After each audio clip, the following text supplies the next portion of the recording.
Well, hello.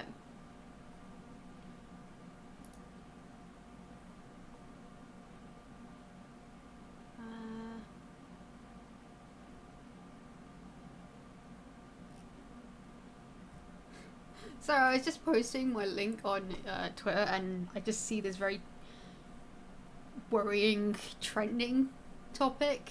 YouTube down. I'm like, shit, but I'm going to be on YouTube in a second. No. Anyway, let's get back to fighting crime with feathers and see if I can remember any of the voices I did last time.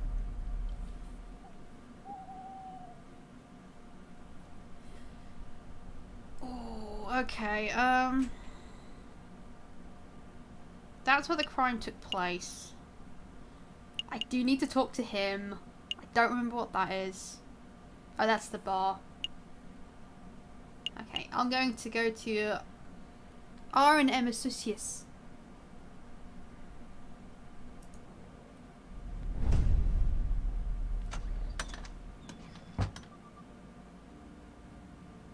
Oh, hello again.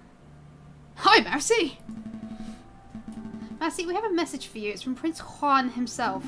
He wants to know if the birds have flown south for the winter, whatever that means. Oh yes, the birds are migrating successfully. I don't remember this guy's voice. But if Prince Juan told you that, then that must mean he trusts you. He wants you to take these. Go on, take them, take them. These are used train ticket stubs. Looks like 2 people took a railway trip to Vienna. What exactly is the point of this, Marcy?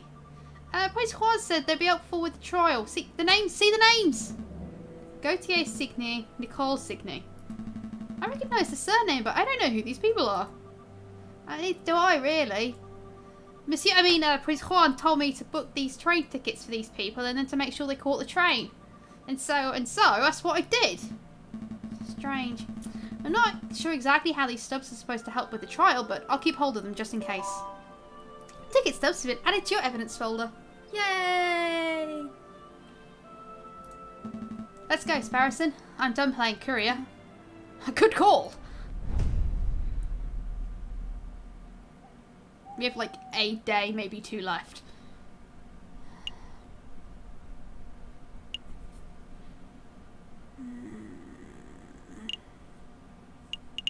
Can I not check the court record whilst I'm on this screen?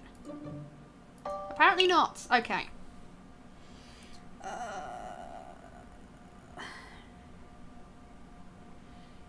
I'm gonna go to the Chocolat Imperial. She does French for 1 year and she acts like she knows how to pronounce anything. Oh god. Welcome back, messieurs. Have you finally decided to sample of my fine chocolate?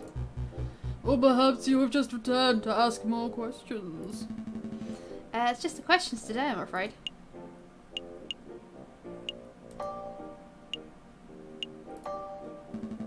Is there any chance that your produce could have been contaminated? Absolutely not, monsieur. I stand by my claim that my chocolate is the finest in all of Paris. I go to great lengths to ensure that the highest quality is ensured. Any contaminations would be terrible for business, you understand. I see. Was there something else you messieurs wanted to ask? Let me think. Who to ask about?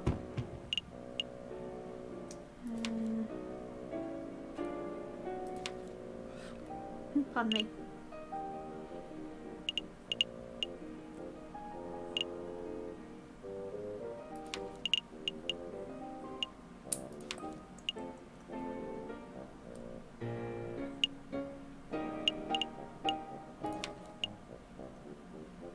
I may have wasted a day here. I already asked about him, I think. And her. Have you ever seen a fisherman named Toussaint Kingley? He's not a fisherman, Falcon. He's a person who fishes who just happens to be a kingfisher.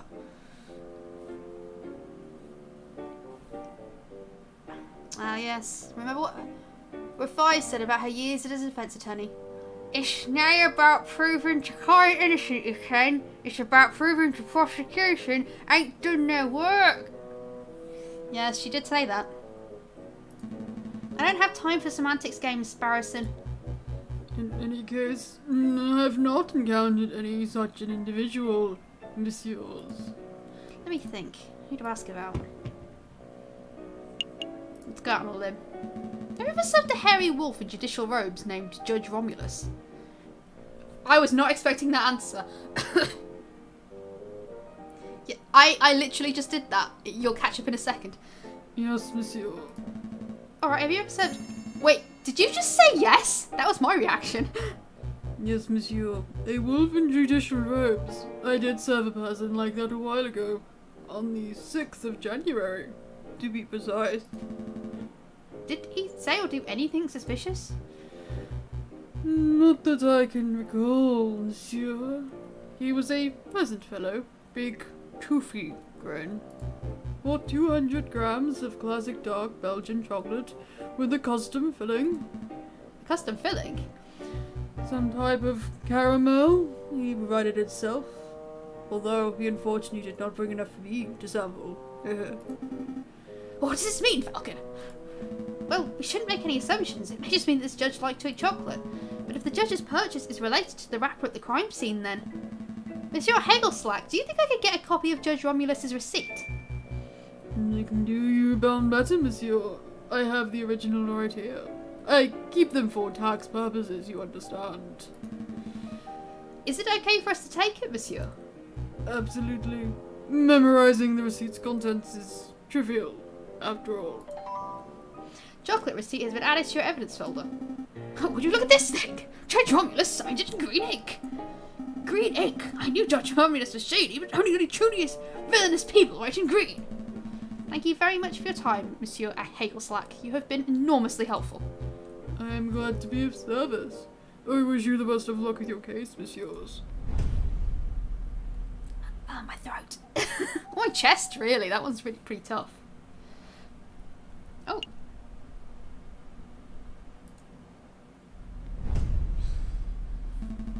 I'm feeling pretty confident about this case. The big picture is coming together nicely. I'm somewhat relieved that Point Juan came clean. His secret was putting the whole case in jeopardy. Jeopardy. This game came out 5 years ago. We've still got 1 day until the trial, but how to spend it? I suppose we could visit the Louvre, or maybe we should just play some cards at Le Canard Joyeux. Is something wrong, Sparrowson? You're being unusually quiet. Falcon, we need to talk! What's up? See, I was doing some thinking. Dangerous thing to do, I know. Anyway, I realised that we were missing a crucial piece of evidence. What evidence would that be? Well, we know that Major Howell consumed a piece of chocolate before he died, and we know that he died of poisoning. But we still aren't sure that the chocolate was the cause. That is true. If we keep pushing the chocolate theory, Cocorico will almost certainly bring that up. So I thought to myself, if one were to consume the wrapper itself, then that may provide proof of whether or not it contains the traces of poison. Well, sure, that could work, but it would be incredibly foolish. Wait, were you thinking of eating the wrapper, Sparrowson? Maybe. Well, stop those thoughts right now. I'm not going to let you potentially kill yourself like that. I knew you'd say that. That's why I already consumed the wrapper. 45 minutes ago. Sparrowson? Sparrowson!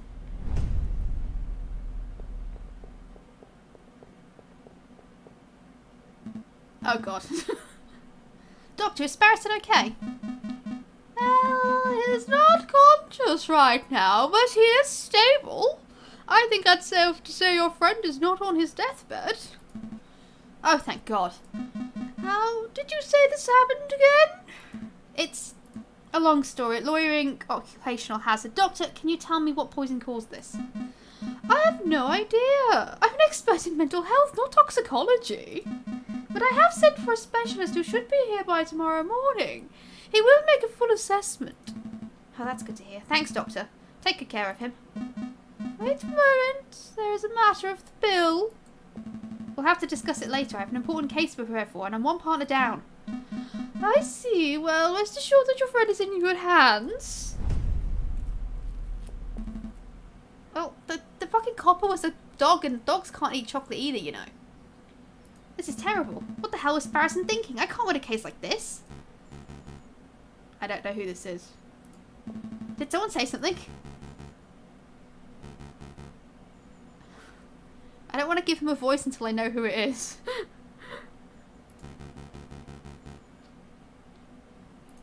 Who's speaking? I can't see you, monsieur. Step forward.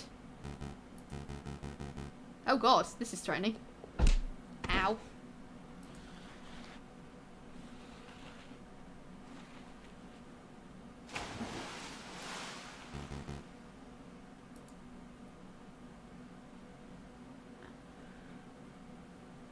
Dogs are really dumb and they will eat anything.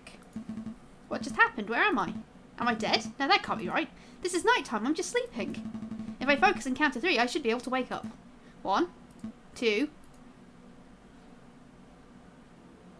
Did it work? Ah, Dame Cataline. I can't believe how easy you were to fool. I put on a cutesy voice, so I acted all innocent, and you ate the whole thing up. Shut up. You know, I don't need to be elected by a murderer.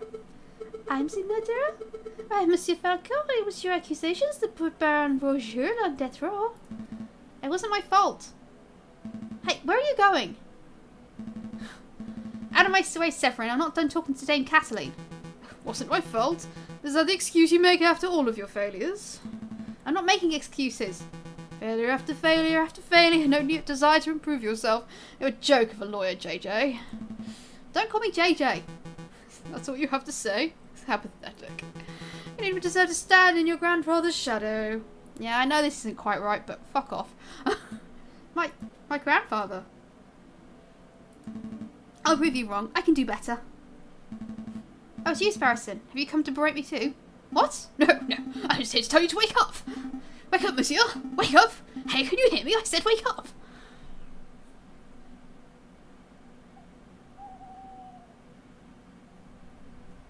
Their hallucinations will always tell you how much you suck. It is true.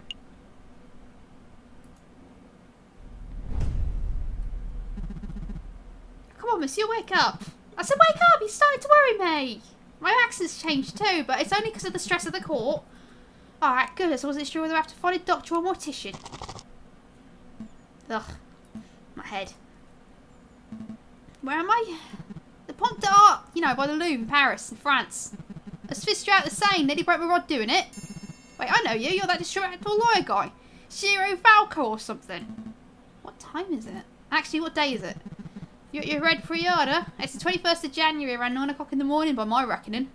21st, 9 o'clock. Oh no, the trial. I should have been at the court d'Assises 10 minutes ago. Well, you're running out, but take it easy, monsieur. I'm sure they'll be understanding. Maybe if I sprint it. In your condition, that would be stupid. Take a seat. Clear your head. I'll go get some dry clothes. No time. Wait, monsieur. At least take this before you go. What's a dip pen? No, wait. It's a modern fountain pen. Bone handle. Gold nib. This is very fancy. Thanks, monsieur, but this isn't mine. Really? You sure? You were holding it pretty tightly when I found you. I was holding this, then. I suppose it has to be mine. Fountain pen has been added to your evidence folder. Thanks, fisherman. I owe you one. Hey! Don't call me a fisherman!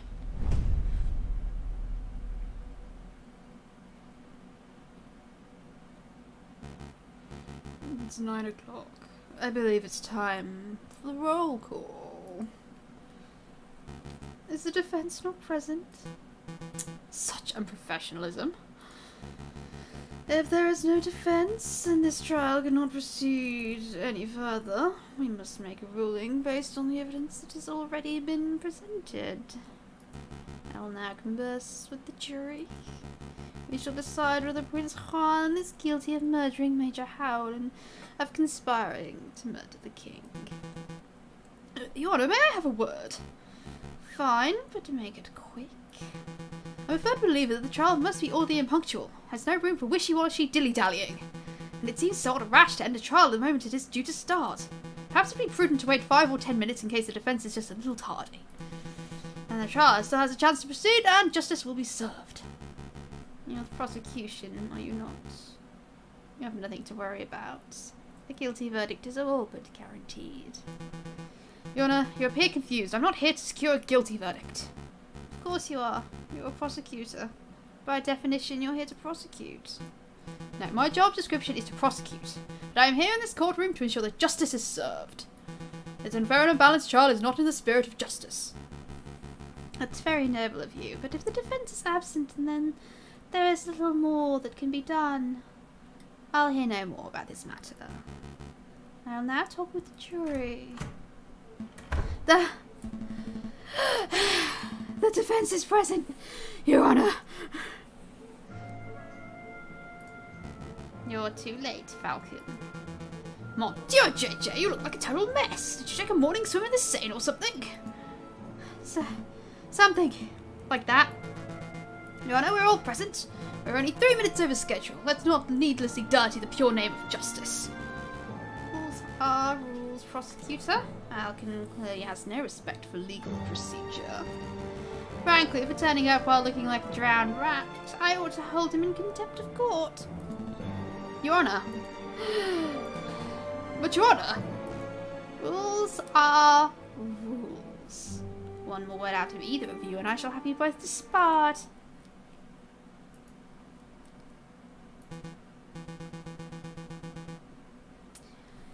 It's a pity. The King of France was most looking forward to standing behind the witness podium. The King of France? He's here? Oh, you're not doing the trial after? Oh, that is a pity. Your Majesty, what a surprise. Well, you see. No, it's my 7th time testifying against the would-be assassin. But it's the first time seeing a trial where the case has ended before it has even begun. Well, the defense, he was late and, oh, pish posh. France didn't become a great and dignified kingdom through rigorous punctuality. Let's go ahead with this trial. It'll be fun. Look, I'll say the oath to get us started. I swear to speak without hatred and without fear, to tell the whole truth and nothing but the truth. Did I get it right? That is perfect, Your Majesty. JJ, I trust you have no objections to the King testifying. No objections here. Going ahead with the trial is fine by me. And you surely wouldn't stand in the way of the King, now would you, Your Honour? Yeah, fine. Proceed with this cursed trial. Excellent. Now, Your Majesty, could you tell us your activities on the day of the murder? My activities? I started my day with tea and toast as I normally do. I was dressed in my PJs at the time. I think you can skip ahead a little. Perhaps you arrived at the Louvre. Alright, of course. Well, my entourage and I entered the Louvre's south entrance at 9 o'clock. We passed through the Salle de Tibre with little fanfare. At the Grand Gallery, I unveiled a new painting and gave a short speech to inspire the citizens who attended. That was when I was approached by a man claiming to be the Prince of Spain. He presented a rose, which was taken by Major Al, and well, I think you know the rest.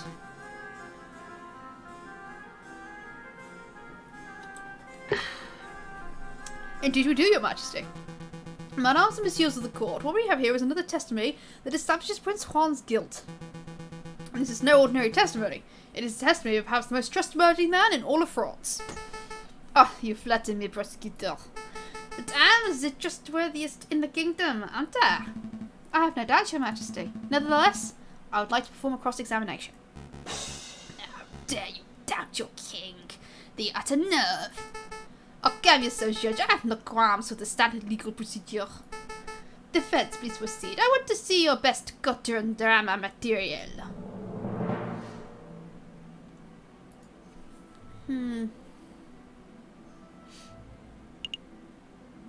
Well, I'm out of Coke, so I'm going to break into the alcohol I brought with me. Because my life is slowly falling apart.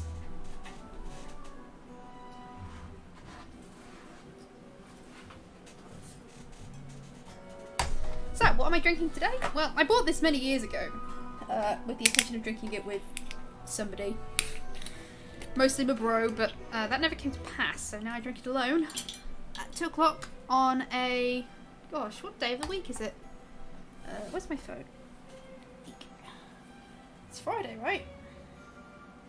2 o'clock on a Friday morning whilst doing ridiculous voices, reading out the words of French caricature animals. This is a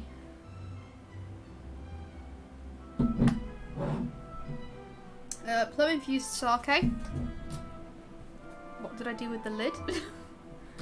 I literally just put it down. This is my life all over.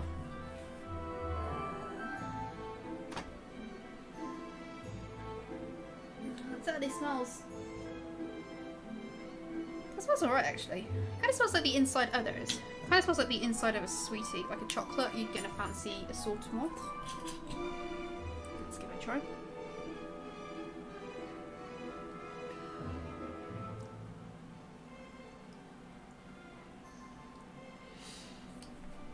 It's actually alright. I'll add a little bit more to that glass.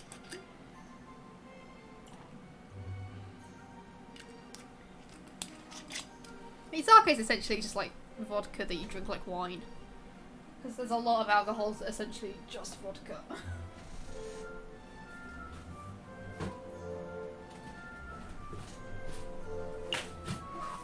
Although sake probably is less distilled than vodka, so I'll give it that.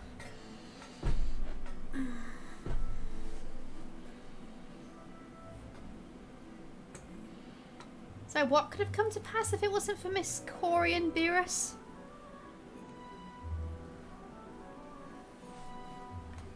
Oh, yes, no, I just got it. Yes.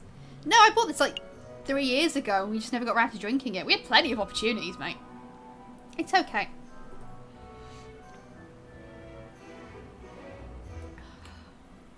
It's not as nice as that framboise that I had with, Asti. That was lovely.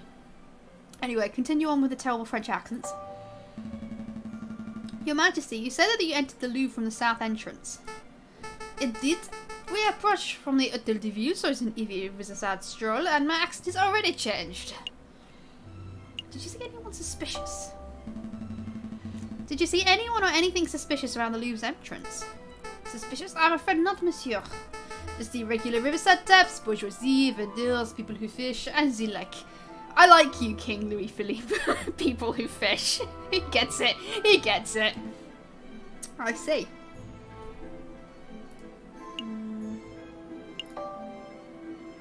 No. There's no reason. There's no point to ask him if he's sure. Why would he lie? I have no more questions about the King's arrival. Your Majesty, you say that you passed through the Salle du Tibre uneventfully. Indeed, we stopped briefly to look at the paintings and then moved on to the Grande Gallery. Could you elaborate? What did you see in the Salle du Tibre? What did I see? Well, the Roman stuff mostly. I meant aside from the Roman artifacts. For example, did you talk to someone in the room who wasn't a member of your entourage?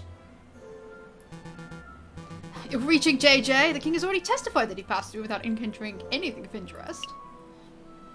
I want the king to elaborate. I have reason to believe that this was a key moment on the day of the murder. I want the king to elaborate on exactly what and who he saw. I suppose you'll have to proceed, Your Majesty. They're like a little mythic. So there's that giant dust up, and there's that Capone thing.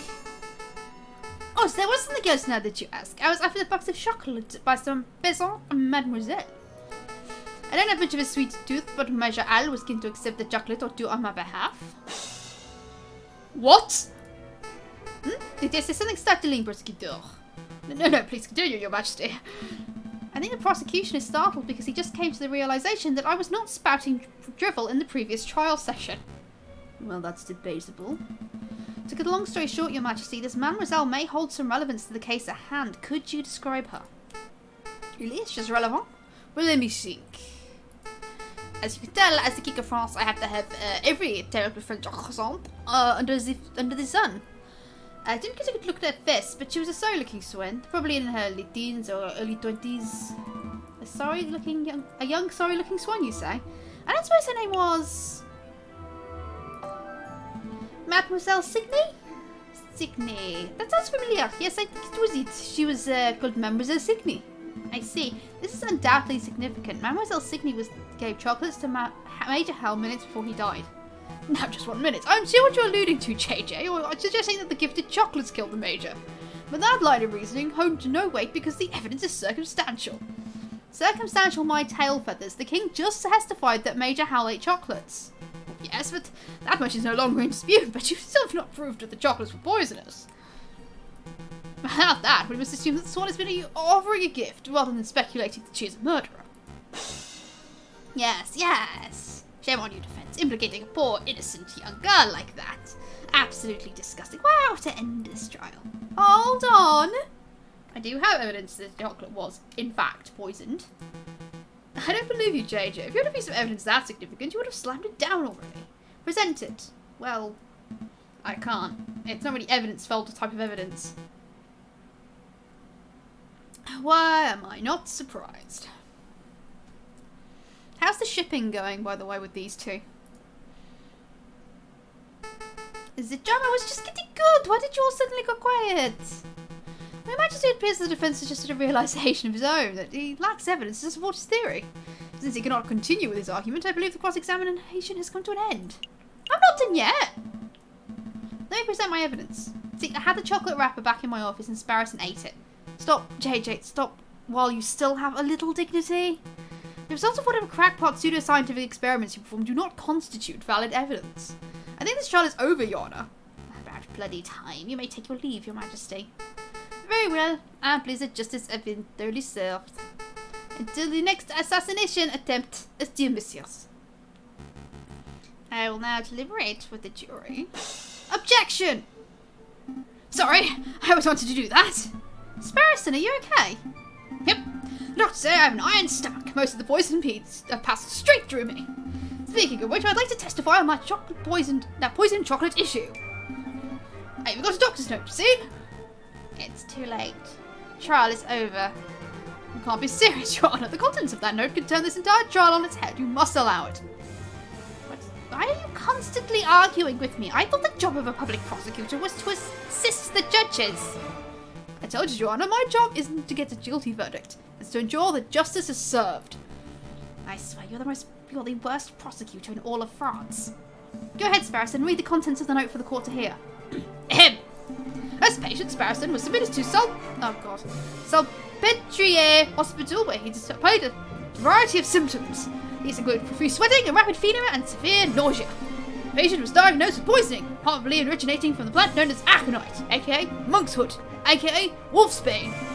When we questioned the patient, he admitted to having consumed a discarded chocolate wrapper, potentially carrying the poison. Examining the contents of the patient's stomach confirmed this to be true. As a mental health professional, I believe this patient to be clinically... we can skip that bit. Yada yada. Okay, here we do. Signed, Dr. Falret. Thank you, Sparrowson. I don't think I'll even need to question you. Between your note and the King's testimony, every angle of the chocolate wrapper business has been covered. Awesome. Wait, did you say the King is here? You could get his autograph later. Right. So, what happens now? Do I get cross-examined by the prosecution or something? To be honest, I see little to cross-examine. Do your damned job, prosecutor. Cross-examine that little annoying liar of a bird. Tear his testimony to shreds. Your Honour, he has a note signed by a medical professional definitively proving that the chocolate wrapper from the crime scene was poisoned. We couldn't nitpick the details or delve into the doctor's credentials, but I fear it would be a waste of the court's time. Nobody wants that. Gah! So then what the hell do we do now? We do nothing, Your Honour. The poisoned wrapper has introduced an element of doubt into the case. The prosecution must accept that.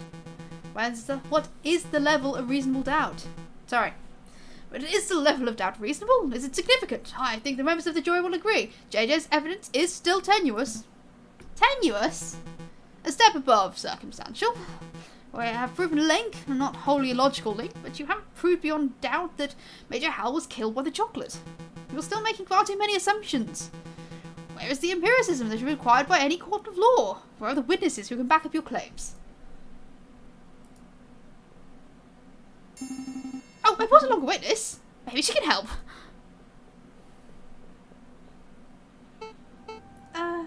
Hello. You.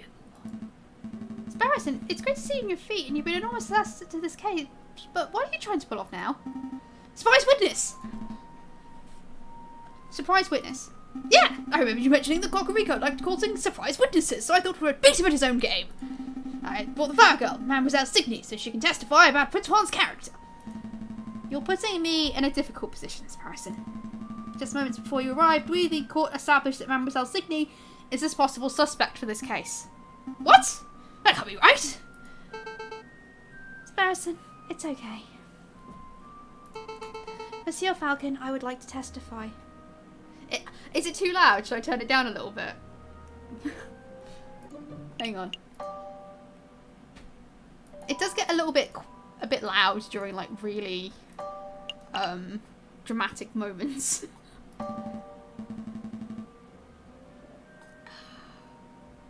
You want to testify? Do you understand what you're agreeing to? I do. I have accepted my fate. Prosecutor, do you have any objections to me calling upon Mademoiselle Signy as a witness? No, not... no, none. Bearing in mind, of course, that you are here to defend Prince Juan, not to convict Mademoiselle Signy. Prosecuting is my job. Of course. I have no objections either. Please proceed, witness. Speak the oath. The oath? Say that you swear to speak without hatred and without fear, and to tell the truth, the whole truth, and nothing but the truth. I swear, Your Honour. I swear to speak without hatred and without fear, to tell the whole truth and nothing but the truth. Good, very good. Please state your name and occupation for the court record. My name is Catherine Marie Signy, and I am a flower seller. Mademoiselle Signy, tell the courtroom of your activities on the morning of the 7th of January. Yeah, the dramatic moments of this game do go, no, me! Pay attention to me!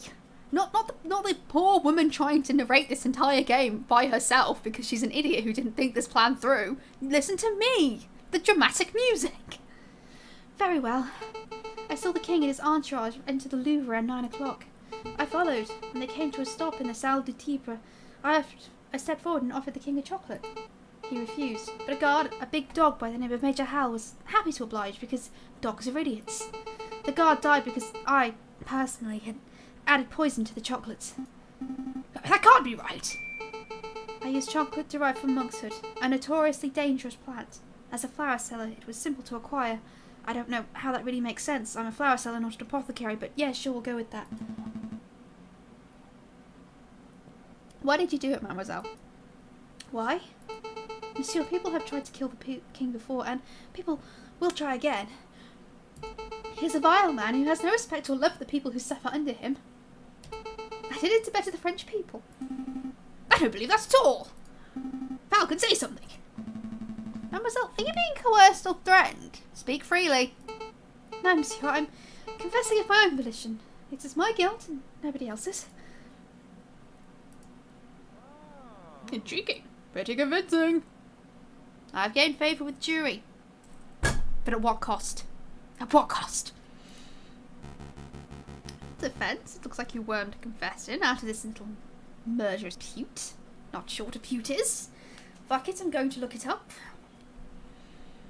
This is why I prefer to read old books on the Kindle, because then you can just like look up all of the words you don't know, instead of just like, what? What the hell's this? Pute. Definition.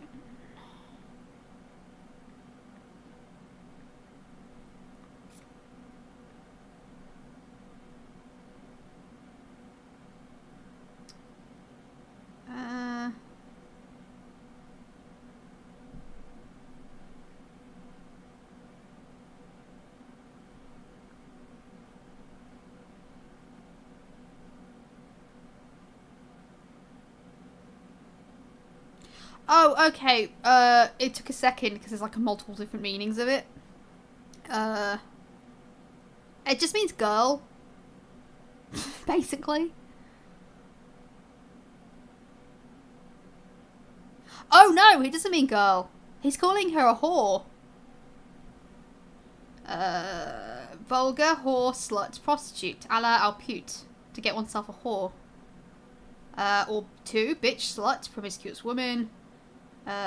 Or fucking is the third one. Use for emphasis. Pute de con. Fucking asshole. So yeah. He's calling her a whore. despite the fact that she's just a flower seller who murdered a guy and tried to kill the king. I suppose that sets your client, Prince Juan, completely off the hook. Lucky you. Now, shall we wrap this court session up? No, I haven't finished my examination. No, not yet. I have further questions for the witness, Your Honour. Further questions? To what end? You've already proved your client's innocence. I wish to uncover the truth. You aren't here to uncover the truth. You're here to defend Prince Juan, and you've done that job with a disgusting level of diligence. Nonetheless, I believe that Mademoiselle has admitted something of huge importance. I wish to question her further. Something of huge importance? I won't allow it.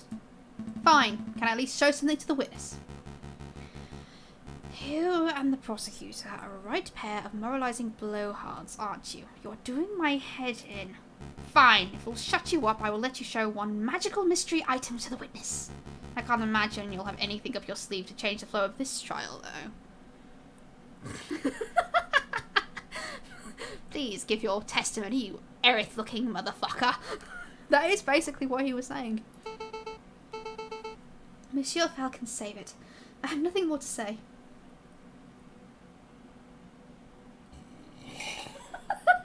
It took me a second to get that. I wonder what the judge's hurry is. Does he have some houses he needs to knock down? Well, probably. This is probably like...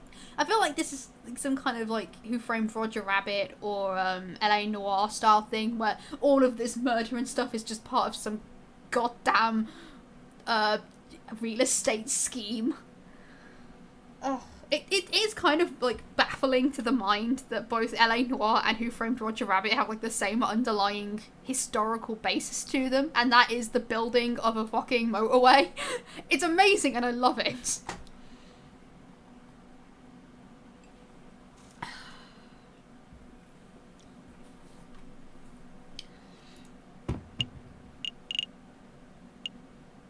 Ooh.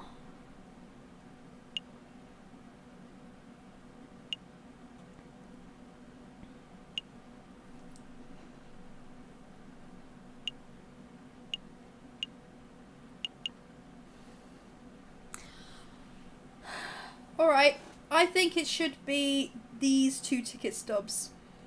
But, yes, Yakuza is all about real estate. You're right. Well, at least Yakuza 0 is all about real estate. Because the area that's of major importance to Yakuza 0 is the same building that the climax of Yakuza 1 takes place on. So, yeah. No, you're right, that's also about real estate. But, like, the thing is, like, Who Framed Roger Rabbit and LA Noire, it's the same real estate scheme they're talking about. Like, the exact same historical circumstances are the basis to both of these stories, and that's kind of amazing to me. But yeah, put in the chat, ticket stubs. Put in TS for ticket stubs. Because I don't really see the chocolate receipt and the pen being useful. But yeah, ticket stubs. We all good with ticket stubs? I'm going to break into some quavers whilst I wait for some answers. Ticket stubs. We're all here for ticket stubs. I do love quavers. Do they have quavers in America, do you think?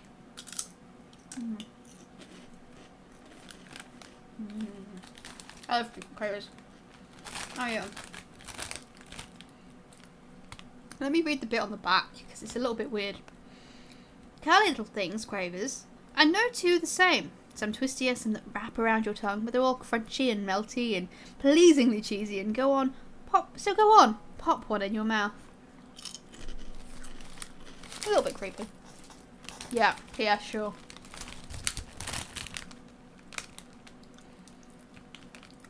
Yeah. Oh god, do they even have cheesy whatsits in America? I bet they don't. The barbarians.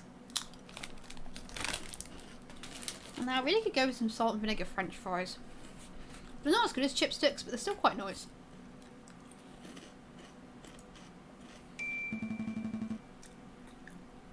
Please take a look at these, mademoiselle. Train ticket stubs? Look at the names.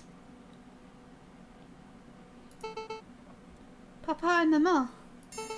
In Vienna? Really? Are they really safe? They are. The tickets were arranged courtesy of the Fox. Then, that means the wolf has nothing to hold over me. I can speak freely. Indeed. Go ahead, mademoiselle. What are you two muttering about down there? I'm attending my testimony, Your Honour. Cheesy quavers.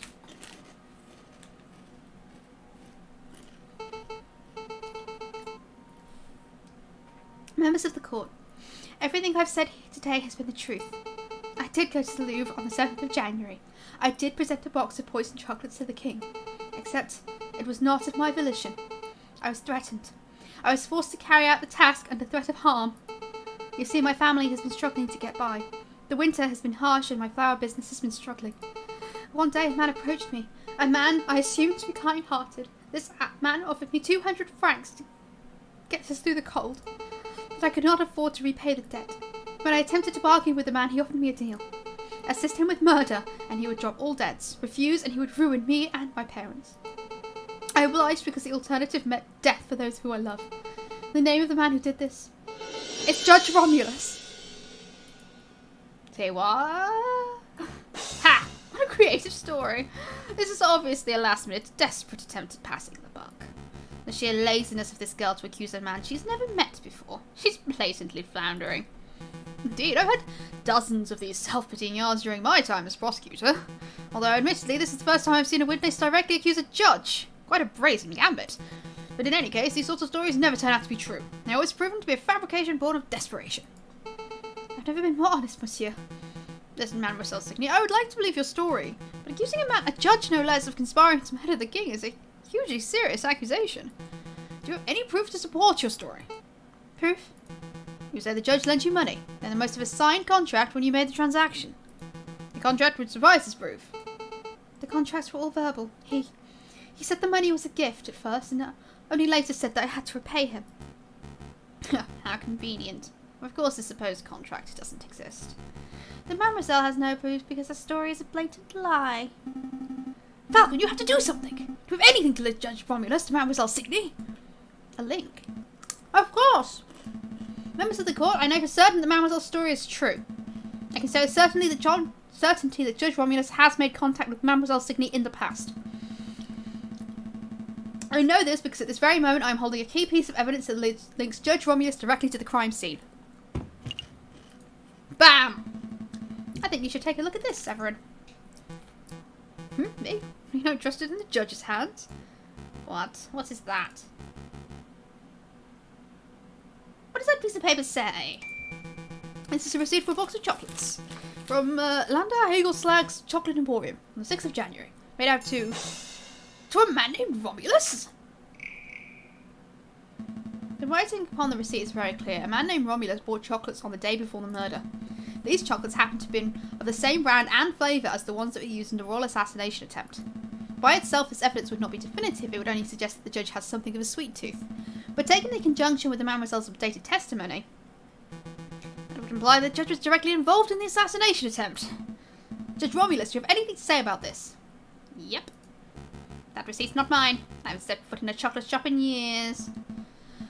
You cannot be serious. This receipt is indisputable proof of your purchase.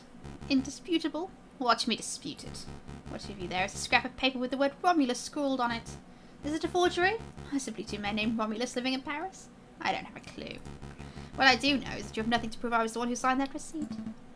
This is absurd. Do you want me to take up court documents with your signature so we can undertake a handwriting analysis? Wouldn't it be possible? I believe His Honour uses a rubber stamp for signing off on official court documents. That would be correct. Well, it's no matter. I don't need the judge's signature. I already have in my possession proof that the signature on the receipt belongs to Judge Romulus. Oh, but first things first, I believe you dropped your pen, Your Honour. Oh yeah, that's mine. Thanks, I've been looking for that thing everywhere. I thought as much. Mesdames and Monsieur, last night I was assaulted outside Salpêtrière Hospital. I did not see the assailant's face, but I did accidentally grab something from their garments as I was thrown into the Seine. Oh, so that's why you smell of fish. I wanted to say something, but I thought it might be rude. This phantom pen is the very item I grabbed. Did I say that pen was mine? On closer inspection, I see I must have been mistaken. Save it, Your Honour. I'm not here to press assault charges. What interests me most about this pen is the ink it contains. It is emerald green in colour. And as we all know, only baddies write in green. Oh yes, but more importantly is a rare and unusual choice of ink colour. I have green ink. Like, I have bottles of stuff lying around. I would venture that only a dozen people in all of Paris are arrogant enough to write in green. And I would venture that only one of those arrogant people is named Romulus. And Romulus respects... So, Judge Romulus lacks respect for classic penmanship. What of it? Taking a look at the chocolate receipt, Severin, that receipt was signed with emerald green ink. It certainly is quite a coincidence. No, there's no more room for coincidence. There is no more doubt. There's only one narrative that can tie this ridiculous string of evidence together. On the 6th of January, you, Judge Romulus, bought a box of chocolates with a custom filling. That custom filling contained poison, originating from the flowers of Mademoiselle Signy, a street seller who owed you a debt. On the 7th of January, you, Judge Romulus, leveraged that debt to force the girl to present the poisoned chocolates to the king. Then, an idiot of a man by the name of Juan framed himself as the murderer in order to take the fall in Mademoiselle Signy's stead. You pushed for Juan's guilt by priming a witness, Monsieur Toussaint Kingsley. And when that failed, you pressed Mademoiselle Signy to take full responsibility for the crime. That is the only narrative that makes sense. Admit it! Fine, I do admit it. I did it. I purchased the chocolates. I added the poison. I put a peasant girl in debt just so I could force her to take the fall. I was the one who wanted the king murdered. There's not a damn thing any of you can do about it. I am the one who holds the gavel. I am the one who passes the sentences. With a snap of my fingers, I could have every one of you guillotined by the Palace d'Austerlitz before nightfall. Who judges the judges? Who stands above me? Nobody. Not even God can condemn me when I sit so highly. Attempted to murder a king, corrupting the goddesses. What an utterly repulsive individual. Don't touch me, you dirty pig. You have no authority over me. It doesn't. I do. Take him away, Inspector. I'm not done. I'm not done with any of you. You're all guilty. You'll see. A revolution is coming. The rebels will overrun Paris. The king and government will fall. The bourgeois will be slaughtered. We shall have a glorious second republic. A republic free of class where everyone is free and equal. Hey, don't touch me. There's another ranting lunatic, your majesty. I cannot heed. Of course. Carry on, Inspector.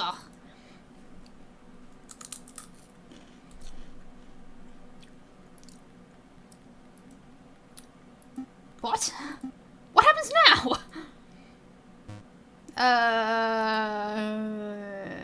I guess I'm supposed to take over the President Judge's duties? Well, given the surprising series of revelations that just took place, we believe the results are clear. We find the defendant, Prince Juan Corredor, to be cleared of all charges. We therefore find the defendant not guilty. Woo!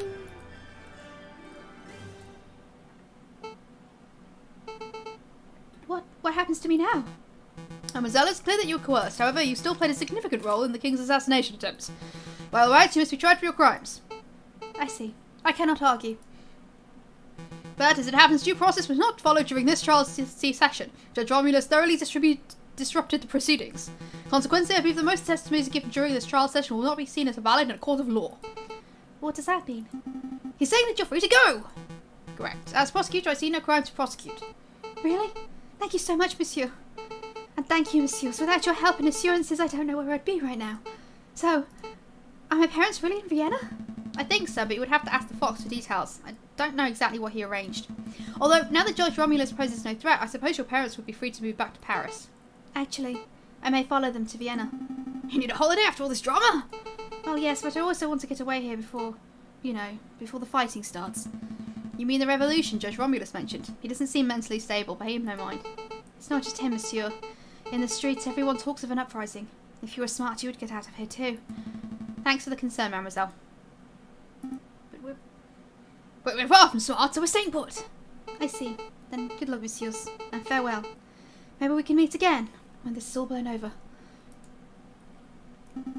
Hey, mademoiselle, do you not want to have a quick celebratory drink? Oh, she's gone. Oh, I guess it's just you and me and the Fox, right, Falcon? That sounds good, Sparrowson. Take Prince Juan back to the Aviary office, and sort out some paperwork with Severin. Okie dokie! I suppose congratulations are in order. Uncovering the truth in the way that you did. That was quite a feat. Everything went far better than I could have hoped, but you surprised me at the end with that little lie of yours. Lie? This trial's testimony is completely invalid? Bullcock! You and I both know this trial has produced ample valid evidence for Mademoiselle Signy to be detained and tried. Even with coercion accounted for, I bet she would still be found guilty of conspiracy or accessory to murder. So why are you holding back?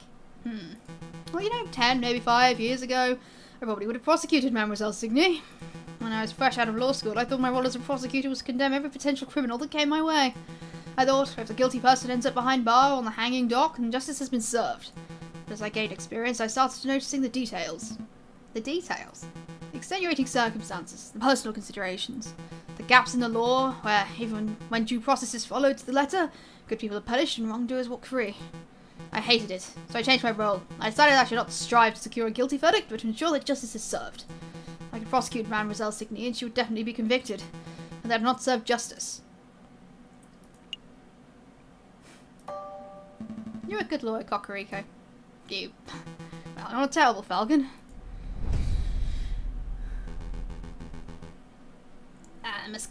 I must congratulate you, Senor and Senor Sparson. Senor Falcon and Senor Sparson. What am I doing? Still using that French accent. Of course I meant congratulations, Monsieur Falcon and Monsieur Sparson. That's no big deal, we're just doing our jobs. No. Your job ended when you proved my innocence. Everything after that was going above and beyond your duties. So of course I was counting on you to do so. That lawyer would surely have stumbled or caved in. Oh, but before I forget, your payments. Oh, thank you, Monsieur Volpez. This has been a strange case, but I'm glad the truth came to light. I'll see you out. Wait, Monsieur Volpez! Before you go, something's been bothering me. Why did you come to us in the first place? Surely there are much more reputable lawyers out there who could have done a better job. Oh, more reputable than the Falcon that stands before me? Yes, Falcon's got a sucky track record. True, he does have a mixed record, but his family name is hugely respected in the lawyering world.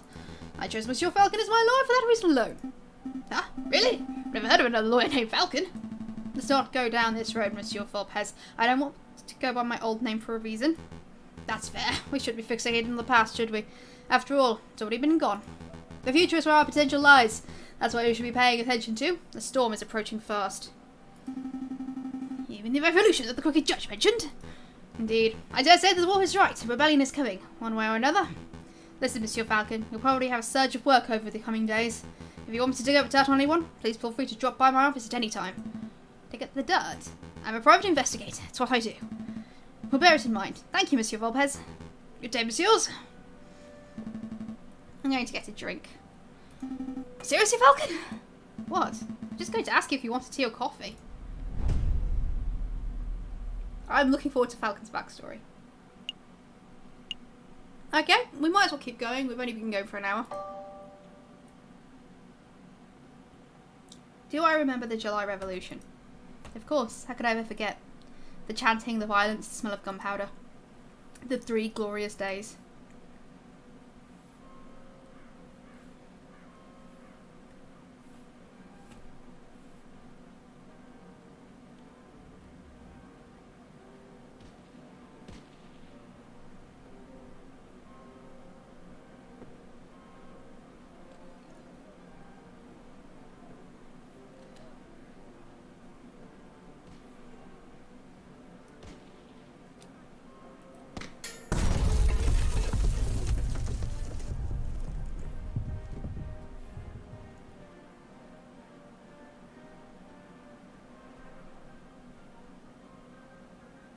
Act 3, The Sleeping City.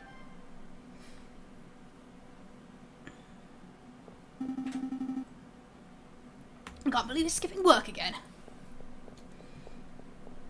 I swear, if I find that moping bird raided, I cannot show you. Ah, finally! Good morning, Falcon! Morning, Spat. No, wait, it's 2 in the afternoon. That means the official greeting is... Where the hell have you been, lazy bones? Ugh, it's far too early for this level of roasting. Pass the Cabernet Sauvignon. I'm gonna get myself a Coke. Because I've run out of this glass of sake and frankly I don't want any more right now.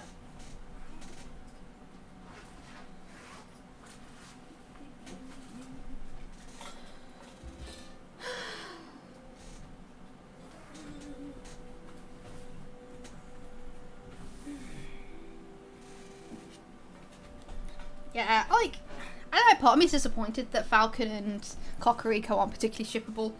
But on the other hand, like, I don't know, it's nice to have a rivals to friends narrative, you know? It doesn't always have to be romantic.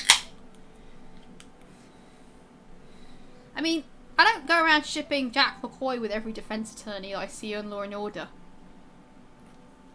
That would be weird. Most because Jack McCoy's one true love is justice. Hang on, I need to take off my jumper. It's getting a bit warm in here.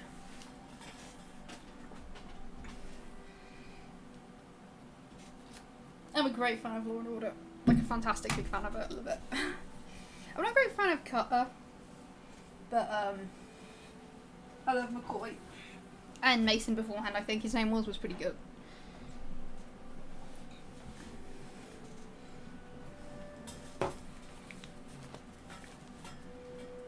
Okay. Let me have a quaver. No way! I've got important business to discuss, and I can't do that if you're half drunk. Oh dear, give me a break. I've had a good night's sleep since the trial. Something on your mind? Actually, yes. That's what that wolf judge said about a revolution. Sure, that guy was off his rocker. Besides, if we were worried about every potential French revolution, we would never get any work done at all. Am I right? Yeah. Maybe you're right. Worrying wouldn't do us any good. Tell me about the important business you wanted to discuss.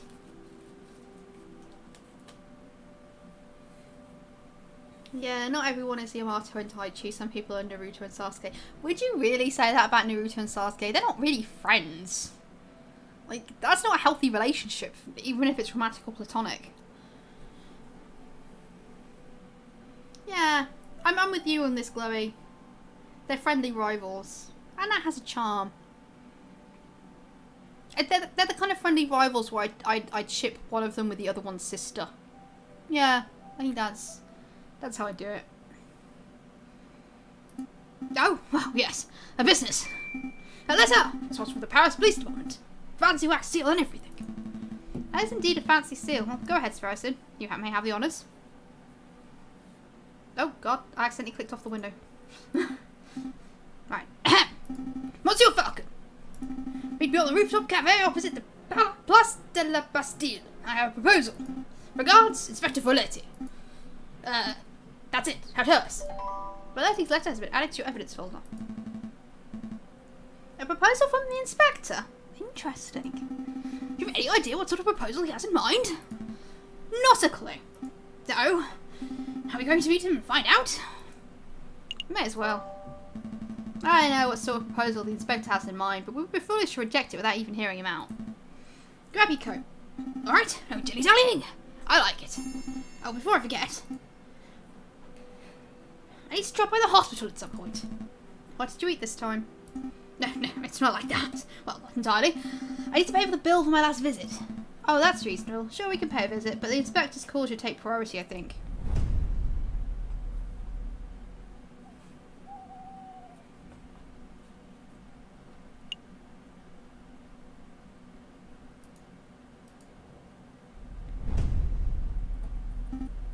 Ugh.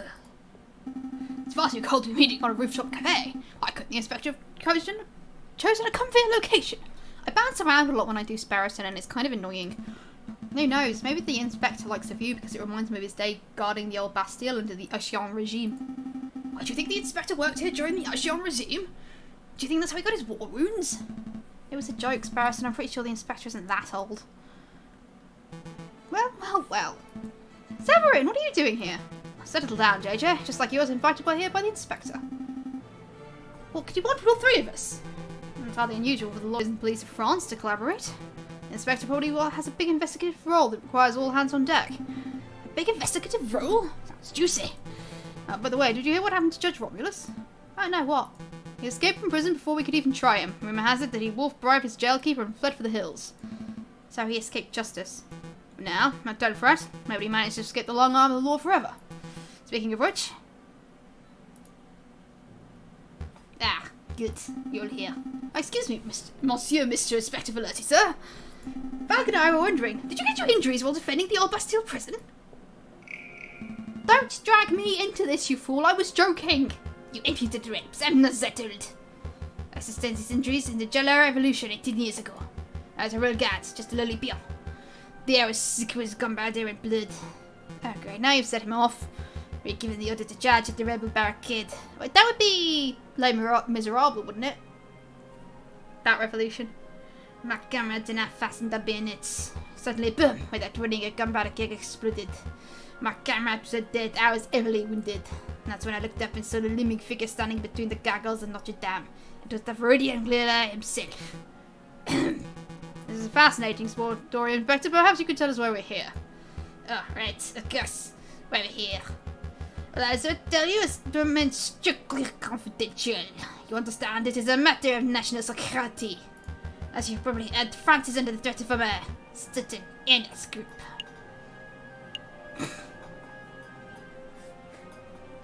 Hipsters. I'm not going to say it, but I want to. Oh, fuck it. Hipsters. It's true. The other day I was called a pop-loving pleb for enjoying Chopin. That's not the type of joking, you two. The inspector's honestly talking about the growing rumours of an uprising. Correct. A rebellion is coming. Indeed. Rebels. The storm brewing in the shadows of Paris. We at the Paris Police Department have known about it for months. No, years. In every tavern and on every street corner, people talk about organizing protests and overthrowing the government. The king has ordered for public gatherings to be dispersed and newspapers to be censored, but the whispers of dissent remain. No surprise there. If you take away the angry citizens' ability to speak, they'll just get even angrier. Indeed, that is why it is paramount that we find and strike the act of the rebel group as soon as possible. For that, I need your help. What exactly do you want us to do? Interview citizens, scout locations, find a secret rebel meeting location that has escaped the eyes of the police. Do we have any leads? Just one. I know that the rebels are having weapons supplied to them by a cricket merchant who is only referred to as Le Coq Monsieur. Oh, like the sandwich? It's the Coq Monsieur. It's a hot sandwich. Cheese, ham, and a little bechamel. Throw on some peppers in it. Throw on some peppers if it's Friday night. This has nothing to do with sandwiches. Coq Monsieur is an alias of an accomplished and notoriously dangerous arms dealer. And that's the case. Everything the Paris police know. And I have close to one eye whilst I do this voice. I think you all can tell why. You can't see out of one eye when you take this voice, I promise. That's everything. So you've got to have to demonstrate after years of tracking. Actually, as public prosecutor, it's my duty to help the police with their investigative work. I'd be honoured to lend any and all assistance. Suck up. It's very good to hear, Monsieur Cocorico, but what about you, Falcon? Oh yeah, it's limerence. Nice. Well, to be honest, Inspector, I don't quite understand why you're asking me. I'm a private defence attorney. I work for the citizens who get stuck in legal trouble. Rebel hunting isn't quite my forte. You want to know why I'm asking you? Look around you, Falcon. We are surrounded by corruption and incompetence.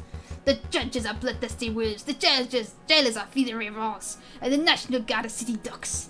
Look at the slackers and the dullards who supposedly protect and serve this country. Nobody cares about justice anymore. You saw my sample displayed at the previous trials. Those are the results I produced with imbeciles to assist me. But you three, you care. Falcon, I saw you defending Madame Cataline and Prince Juan. I heard of your escapades around the city, frantically collecting evidence and interviewing witnesses. Frankly, you did more investigative work over the last month than I've seen any policeman do in a year. Not including myself, of course. But Dame Cataline, it doesn't matter. You have passion and conviction and you are the total barbarian. By my book, that makes you a fantastic investigator, even if it's not in your job description. So do you say, do you sit around your office, twiddling your thumbs until another pointless job offer falls into your lap? Or do you want to take on this opportunity to do something great and help us track down the animals who wish to harm our glorious nation? Yeah, sure. I'd be honoured to help my country, Inspector. Consider us on board. Excellent. Just what I wanted to hear. I have no idea we were such a patriot, JJ. Something wrong with a little national pride. Yeah, pride is fine and all, but, do we get any compensation for this? Of course, here's 50 francs. You'll receive another 50 francs on the completion of your work. 50 francs? Push, we're being undersold. Hush, Barrison, this is a great opportunity. Don't have to keep you any longer than necessary. You already have all the key facts of the investigation. Find the elusive Coq Monsieur. Find where the rebels are congregating. Those are your two tasks. I will check up on your process in 3 weeks' time. See what you can accomplish by then. I'll be doing my own independent investigation into the rebel groups, JJ. I suppose it's a competition of sorts. Try to keep up with me. Don't make me laugh, Severin. I'll have the rebel leaders behind bars before you even have your first suspect. Go on, Sparrison. We have a Croque Monsieur to hunt. Okay, let's go! I knew a little competition would kick those bird brains into gear. Well, Inspector, this has been a productive meeting. I should probably start with my investigation into the Croque Monsieur too. Not so fast, Cocorico. There is something else we need to discuss.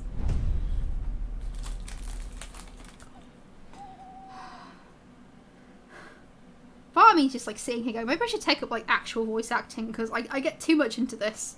I get too animated. It's not good for my heart. Okay.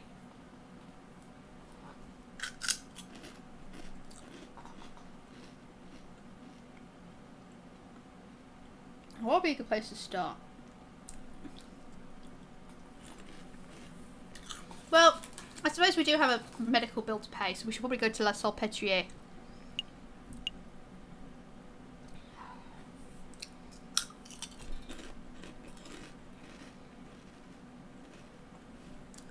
Let's be honest. I'm mostly going to be picking places to go depending on how much I want to do the voice I picked. Or at least how much I remember I picked of the voice. But, because, God, some of these are ridiculous. Some of them are actually quite painful. I wonder if we're ever going to get Baron Rougeil out of prison. I mean, we did do the guy dirty. Not that he didn't deserve it, but... he didn't actually murder anybody, so...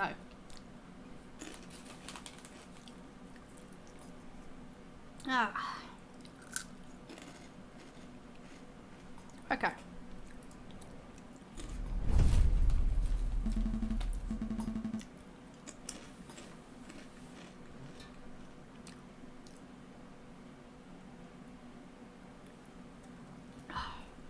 I know, eating quavers on stream is highly professional. Yeah, some of these places seem unlikely to be relevant. I mean, I think the next place I'm going to go after this is the pub. Because, I mean, if I was a revolutionary, I'd probably go to the pub a lot.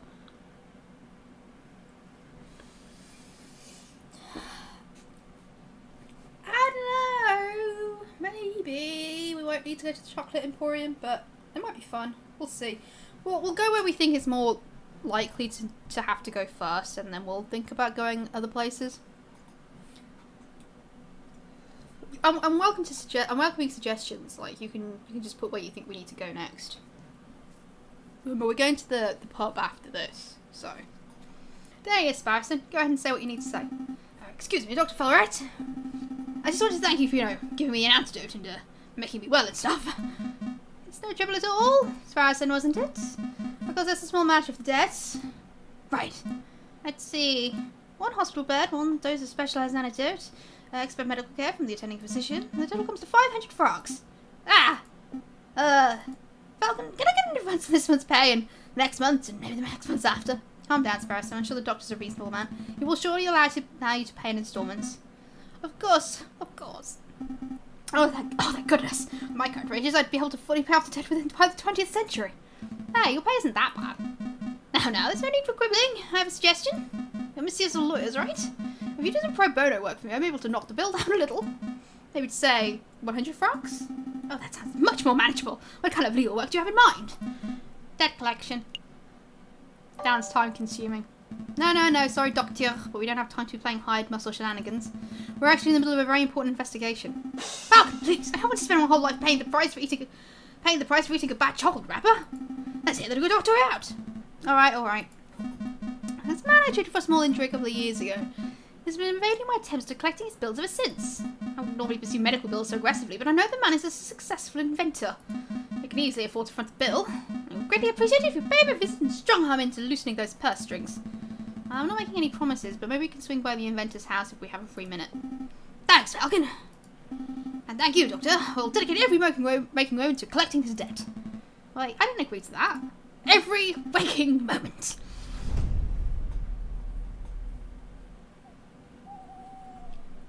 I know that syringe is ridiculous. Okay, okay, we'll go to Le Canard Joyeux, and then, I guess the Atelier de Chauvet. That makes sense, right? No drinking! Bad Falcon! Calm down, Sparrowson, I'm just here for information. Taverns are the first place people go to moan about the government. Therefore, they're perfect rebel breeding grounds. Oh, that makes sense. Ah, it's you two. What will it be today? Wine or beer? I'm afraid it's just questions for now, Madame Cornell. Looking for a man called the Crook, monsieur. Have you seen him? I don't think it's a man familiar at all.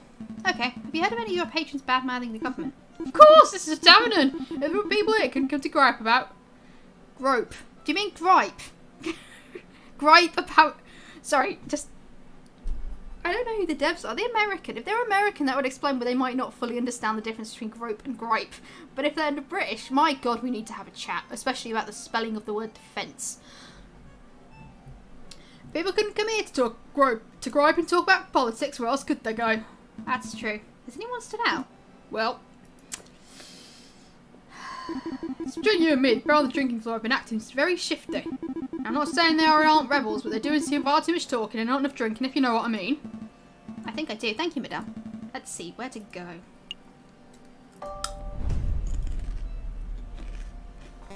it's these two.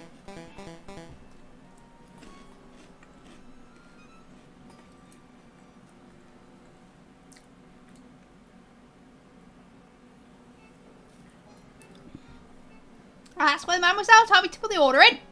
Now, I don't know she's going to keep him, though. You know she hates being called Mademoiselle. I'm going to get stuck with guard duty again. Alright, you are. The madame it is, then. Oh, she ain't married, is she? So why do we have to call her madame? Why don't you ask her yourself?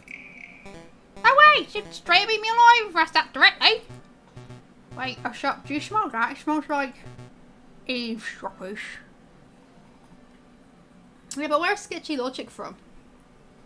And do they take constructive criticism? Because there's a lot of spelling and grammatical errors in this.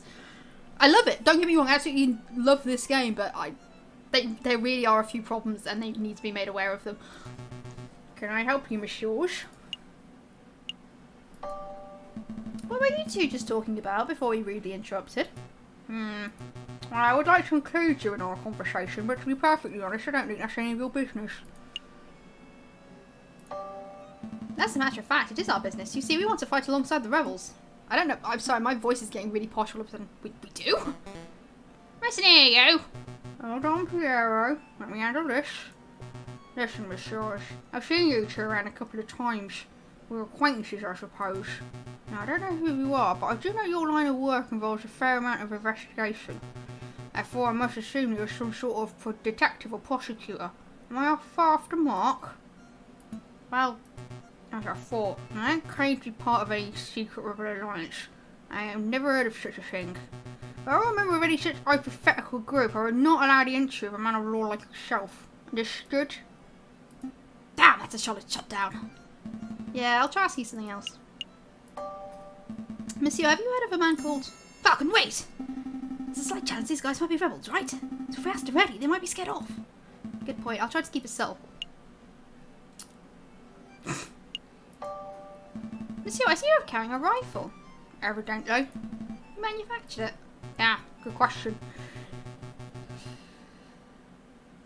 See, most hunters here are carrying around old French Charlevilles, but this beauty is something special. See? It's American from the Springfield Armory. Model 1812, percussion lock firing mechanism. An American musket, you say? That's certainly quite special. Must be quite hard to procure. It's true you can't buy guns of this quality from standard street sellers, but if you know the right people... Please, go on. Well... Okay, listen carefully. You didn't hear from me, but to me, croque monsieur. Actually, we foolish me to explain in public. It would be much easier if you just take this.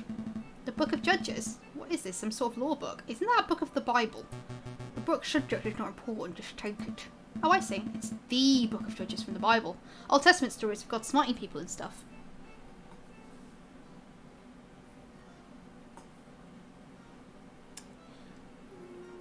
Can you only set Kickstarters up from the US? I'm not sure that's true. You might want to double check that information. I appreciate the gift, monsieur, but I'm not religious. Nor am I. Then why are you... Just take it, you idiot! Oh, but we used to pass random code phrases, don't we? Code phrases?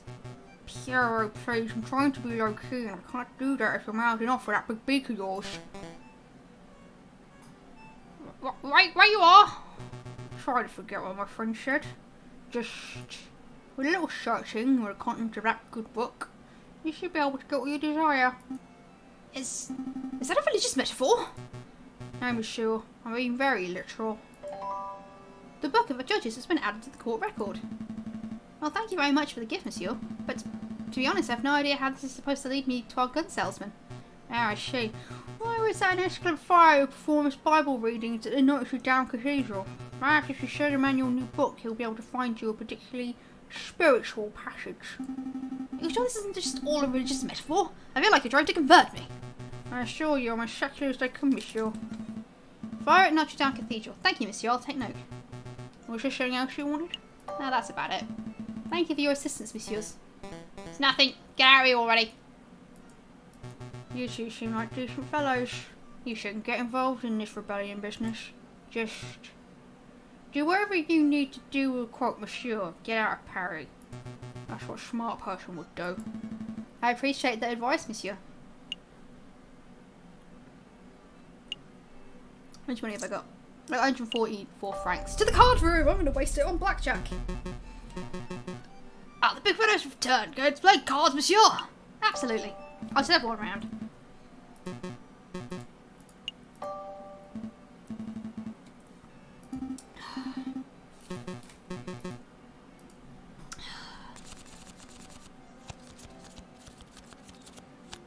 My poor throat. I got an 8. Hit. A 19. I'm standing.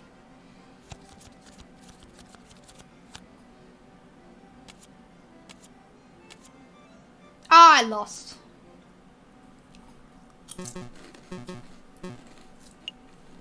Right, one last round.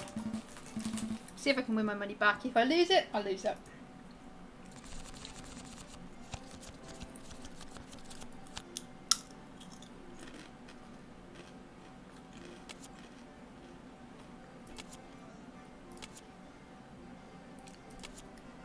Oh! Damn it.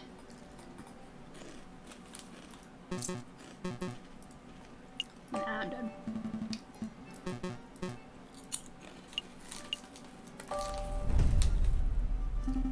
Are we ready to hit the road? Yep. Let's make a move.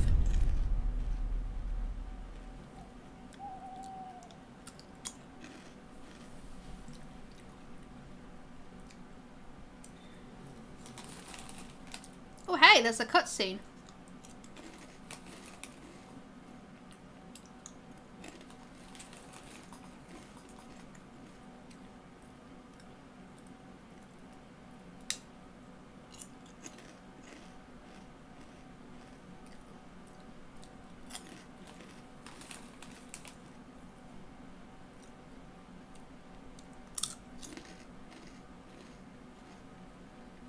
Yeah, I'm mostly just arresting my throat while I munch on these quavers. Enjoy the quaver ASMR that I'm forcing on you because my throat is tired.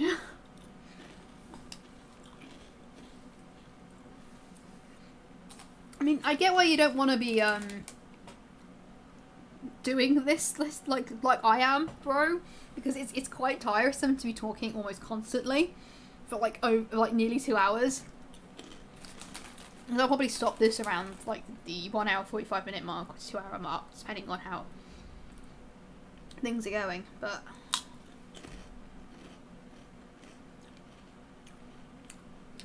yeah, it just get a bit tiring.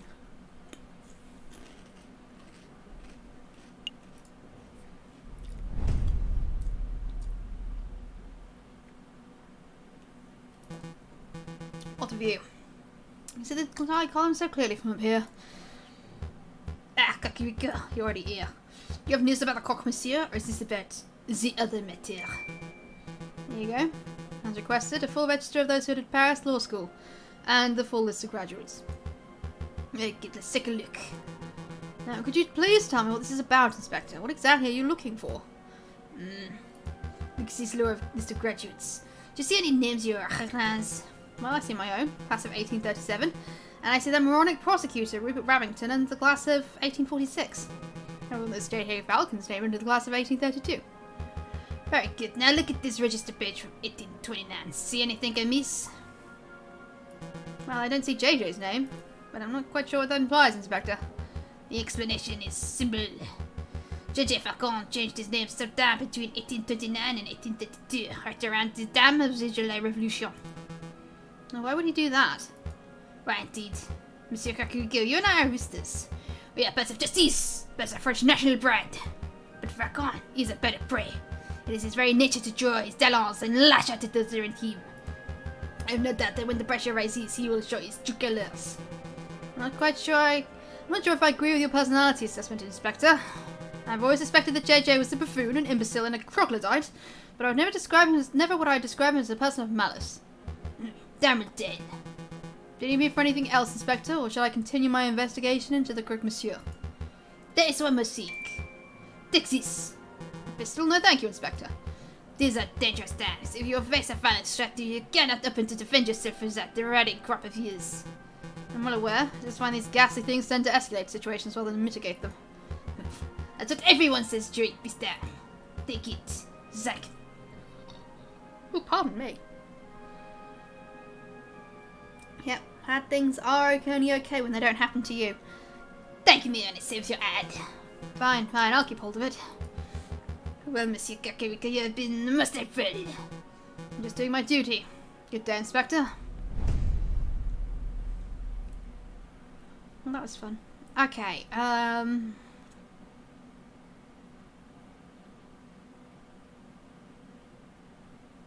where to go next? I don't really have a reason to go to La Conciergerie.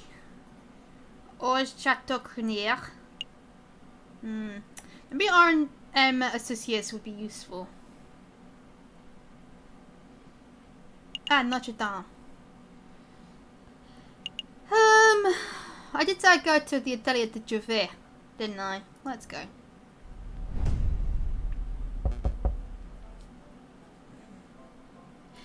Leave my rival alone. Voltaire. Oh, goodness, a new voice. Oh god, it's another hound. Come in! You Mr. Gustave Jouvet? I am! And you are! My lawyer, sent on behalf of Dr. Falray. We're here to collect the debt that you owe. Time to pay up, monsieur. Oh mon dieu, I completely forgot about that. Listen, I would happy to be paid, but it looks like I don't have quite enough money on hand. What to do? What to do? I know! I have a brand new invention that will blow the doctor's socks off. It's a device that will completely revolutionise the surgical field. I imagine the doctor would prefer hard cash over some gadget. No, trust me, this paper will easily be worth 10,000, no, 100,000 francs. The doctor will love it. Oh, alright then, hand the device over and I'll pass it on to the doctor, Valerie, straight away. Well, it's not that simple. The device isn't finished yet. It's not finished? I know exactly what needs to be done, but I'm missing some crucial parts. Perhaps if you had some time to spare, you could help me out. Run out and collect what I need. What? No, monsieur, that's absurd. If you have shopping to do, then you should do it yourself. Falcon, please, help the man. I can't spend the rest of my life in debt. Alright. I need to get all panicky. I'll hear the man out at least. It's great, I'll take notes. What is it that you need, monsieur? Well, let's see. I need a copper pot. A pot? As in like a saucepan. What on earth for? It is a necessary component of my invention. I can use it to build a portable electric battery. You see, when a zinc rod is suspended in sulfuric acid accompanied by a copper surface, a current is generated. Ah, my ear itches. Ah.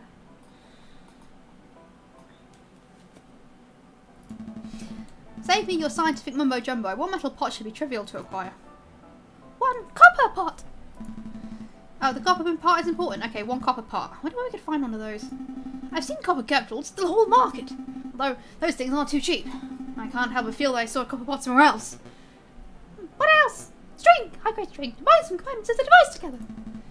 Seems simple enough. I imagine the whole market would have that in abundance. Can we really afford to blow our whole budget at the market, Falcon? Surely there's a cheaper way to acquire string. Look, I have the loose thread on my jacket. Take it. The string must be higher quality than that, monsieur. I need something that's fishing line Oh, we can talk to Kingsley. Oh, I see. Is there anything else that you wanted, monsieur? Some books, confectionaries, alcohol, groceries, perhaps? No, that's everything. Alright, I've got it all written down. Shopping list has been added to your court record.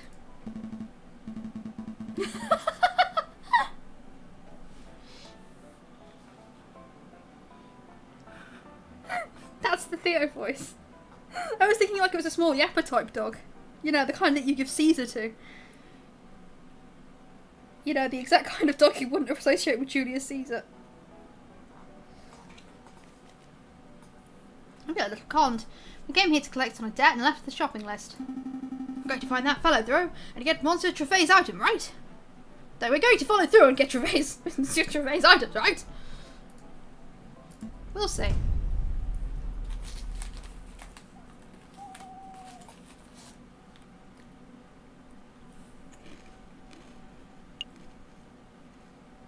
Okay.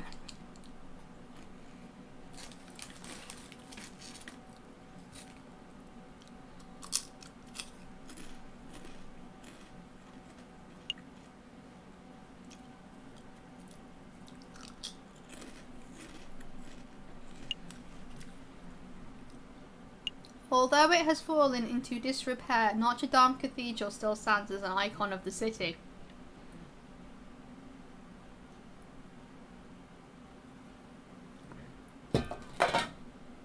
Sorry, I knocked over my previous can of Coke. Well, I suppose it's in better state then than it is now.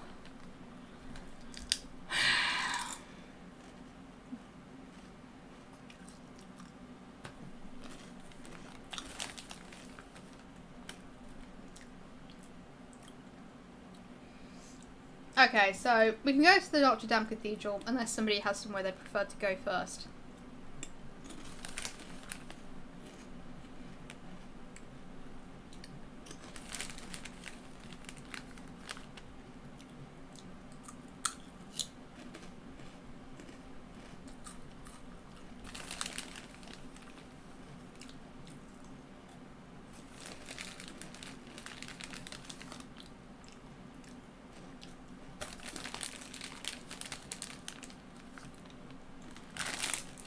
Okay, I finished those quavers. Quavers? What would be the French way of saying that? I don't know. Well, nobody's brought up anything else, so Notre Dame it is. Falcon and Cocorico have stepped into the grand atrium of the Notre Dame Cathedral. Scaffolding lines much of the crumbling outer wall. Unperturbed, a handful of devotees are silently kneeling in thought. We have a little prayer, are we, Falcon? I had no idea you were in religious time. Don't be silly, I'm following up on Fontaine's lead. We must find our mystery friar. I think it's that hunched over fella over there. I bet it's him. Looks super suspicious. It could be. Let's sew some hats. Excuse me, Monsieur Friar? My mum's in the other room. I'm wondering if I've woken up with that. Do you know what tact is, Sparrowson? Oh, goodness me. Welcome, welcome, my brothers. Welcome, all are welcome under the roof of the house of God. Well, somebody looks very familiar, don't they? Are you here to confess your sins, or would you perhaps wish to join in our services? Actually, Friar, we're here because... Falcon! That friar! Pardon me. All these fizzy drinks. He looks eerily familiar. Now that you mention it, he does look a little like that guy who delivers our post, doesn't he? What? No, that's not what I meant. And how does he look anything like our postman? Am I going mad? Your friend appears to be upset. Don't mind him. He's just in a huff because he thinks you look like this judge we once met. Judge Romulus. I get that all the time. I'm his twin brother, you see. Oh good, I'm not going mad. But would you say that you had a good relationship with Romulus? We were close, but as you have heard, he's gotten in trouble with the law recently. I haven't seen him in weeks. I see. I didn't mean to pry. It's no trouble. Tell me why you're here, my brothers. Oh, right. Well, we have a couple of questions. What's with all the scaffolding? Is some sort of construction work going on? That's right. A little repair, a little renovation. It's no secret that the cathedral has seen better days. The cult of reason did a lot of damage back in the days of the Revolution. And now we're all well on our way to restoring this holy place to its former glory. The cult of reason. A religion of Christianity. Hey, Falcon, what's the difference between a religion and a cult? Don't be rude, Sparrowson. And don't worry, my brother. I understand how it is. To a young person, all ideologies look like gobbledygook in different packaging, don't they? Pretty much. And maybe you'll come to learn the differences as you grow up. I promise some ideologies are worth following to the very end. But let's not talk any more about cults and ideologies. Did you want anything else? Right, we have something that we think we would like to show you. Did you take a look at this? We heard you could give special passage readings. I see. You have your own copy of the Book of Judges. I think you'll find chapter 15 verse 2 to be particularly enlightening. Let's see, chapter 15 verse 2. This chapter follows the journey of Samson, the heroic judge with divine strength. In this part of the scripture, Samson is confronted by the men who are angered by Samson's notion of justice. Please, could you read the passage? Okay. 3,000 men of Judah went to... Sorry, I always said Judea, I meant Judah. Judah went to the top of the rock Etam. They said to Samson, knowest thou not that the Philistines are the rulers over us? What is this that thou hast done unto us? And Samson said unto them, as they did unto me, so have I done unto them. As they did unto me, so have I done unto them. A beautiful sentence, wouldn't you agree? It sounds a little barbaric, to be honest. I think as a society, we've moved past the need for petty tit-for-tat revenge. You must understand that Samson was a judge. Not a judge of today who sits on a high chair and files endless paperwork, but a old judge, a holy judge, a shofet. Shofets were admired and feared. They made their own judgments and dispensed their own punishments. I'm starting to ramble, aren't I? Okay, let's get back to the point. The key word of the day is Etam. That's the name of the cave where Samson hid. The rock of Etam. Etam, got it. I'll make a note. It's like backwards mate, but I'm confused. What do I do with this keyword? It's for you to learn on your own, my brothers. You appear to be intelligent. I am sure that if you put your faith in the right people, you can uncover the truth. Well, we'll see what we can do. Is there anything else I can help you with today? Perhaps you wish to make a confession? Well, that's about it. I think we're done here. Thank you for your time, Friar. Go in peace, my brothers.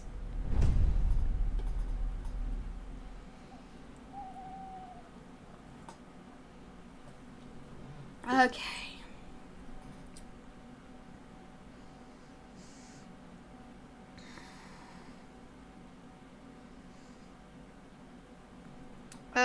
Where should we go next?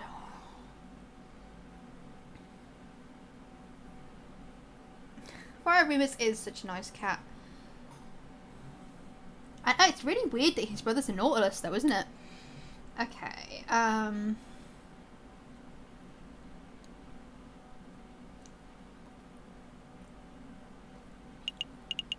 let's go to Laol. Okay, so we need a copper pot and a piece of string. What options do we have? I see, Sasha's Spider's Silver Store. Too pricey, let's take it down a notch. Okay, how about that place over there? Harry Hippopotamus's Poultry and Haberdashery. That name just rolls off the tongue. Still too pricey, we're buying from a mad scientist, not for the Queen of England.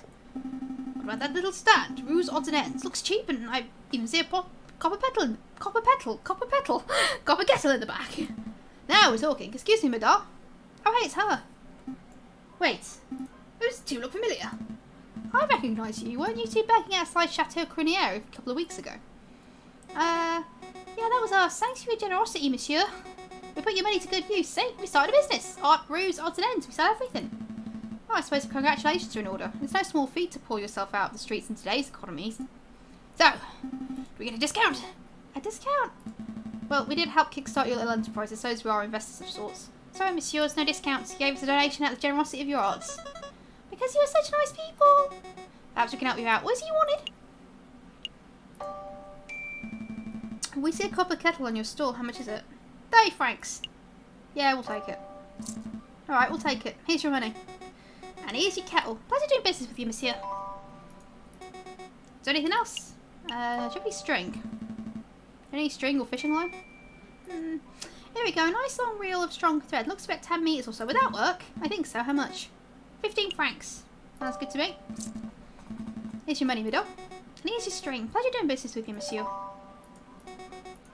We're done here. That's all, madame. Thank you for your help. Be sure to come back if you forget anything, monsieur. Come back soon!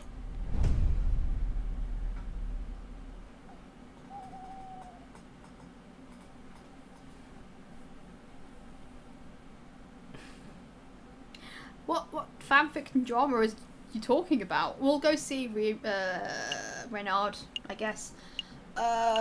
Let's go drop off this stuff to Trouvé and then we'll go see Renard.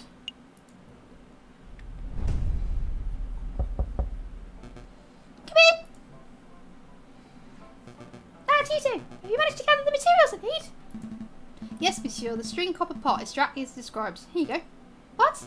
What's this? A fancy cowl? It's made of copper, I suppose, but why not choice? It was a little tricky to procure the necessary arms, but with a bit of asking around, we managed to find suitable substitutes. There's a general store down the street that sells this string and discounted copper pots and the like. I assumed you would have gone shopping there. Well, no matter. I'll give you 1 minute. I'll finish assembling the device.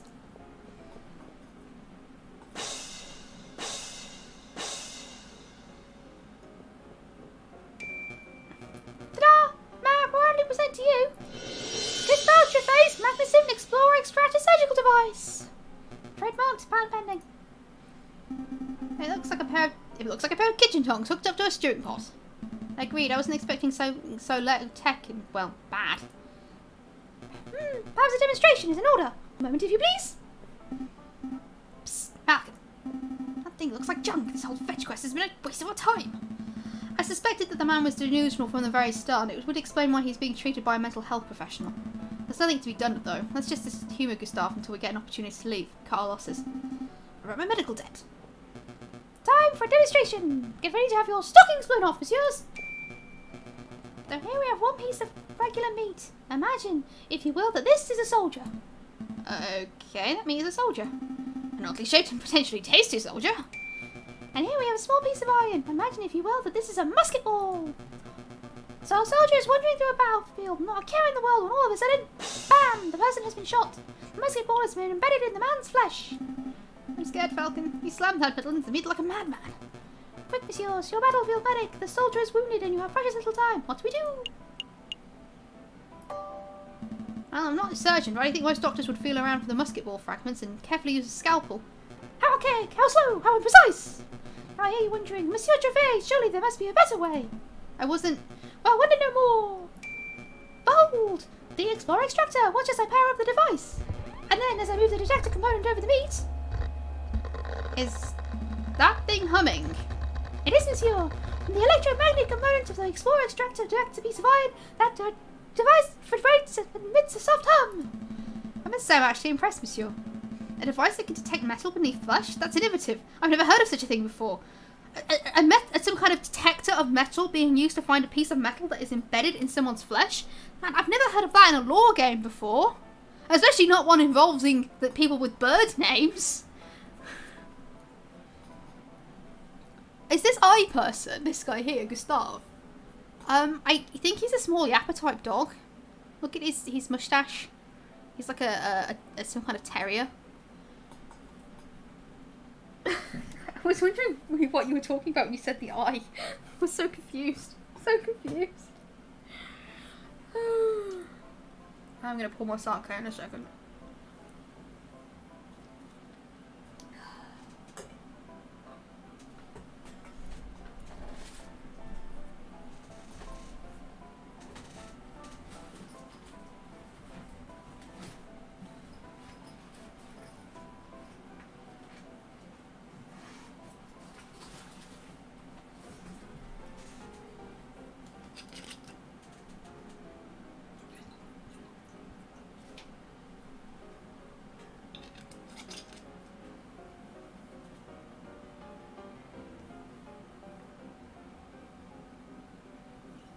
I need to read up on this drama.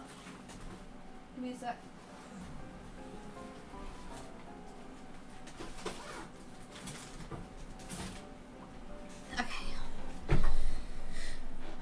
Okay, Flight Rising drama. Someone is seemingly facing false bids on auctions to make a false standard for prices. That's... Wait a second, isn't that like a financial crime to do that in like real financial interactions?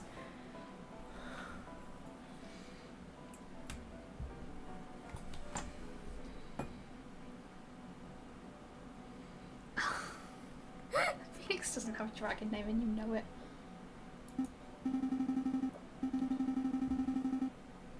But why limited to battlefield surgery? You could repurpose that thing to some sort of treasure hunting device. I would make you really rich. Hold your horses, monsieur. Hold your horses. I'm not done yet. You've already seen half the device's capabilities, the exploration part. Now, you can witness the second part. Extraction! Did that thing just... Yep, sucked out that bullet like a pip from a grapefruit. Behold, the original piece of iron, removed swiftly and precisely from the flesh. That would have killed Von Karma if they did that to him. So what do you think? Pretty revolutionary, huh? I think that meat looks less appetizing than it was before. It practically exploded. I have no idea what to think. Monsieur Trouvé, you are a strange and mildly terrifying individual, but I cannot fault the innovation of your device. We shall pass it along to Dr. Valeray and let him decide its worth. Ah, thank you. I'm sure the good doctor will approve. I'm hungry. Let's pick up some steaks on the way back to the office. Let's not. Okay, we'll go see Renard and then we'll go see the doctor. Oh, wait. Hang on. Can I just hand it over? Hey, returned. Were you successful? Well, Monsieur Trouvé didn't have any money, but he did give us something that he claimed to be extremely valuable. Go ahead, take it. He said that you could keep it. What is this? Monsieur Trouvé called it an Explorer Extractor. He said that it would revolutionize the medical field. I don't quite understand how it works, but maybe I could demonstrate it if you have a piece of meat and a lump of metal handy. Monsieur Falcon, Monsieur Barrison, I asked you for cheap own money. Instead, you returned several days late with this child's toy? Just forget it. Forget the whole task. It was foolish of me to rely on private attorneys, and it was foolish of me to assume that a crazed inventor would produce money when asked. Keep your toy. Good day, messieurs. So, do I get a discount on my bill, Dr. Valeray? About that discount? Oh, he's gone. Sorry, Sparrison. It doesn't look like you'll be getting your discount. Well, there goes my year's wages. So, what do we do now? Get back to our investigation and the Croque Monsieur and the rebels, I assume. We've wasted precious time on this fool's errand.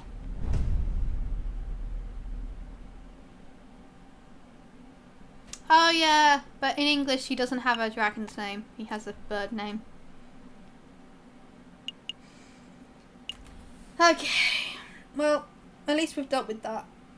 Although, now we have a cool metal detector, which is definitely going to come in handy, because any single time a metal detector shows up in a case, it's going to come in handy.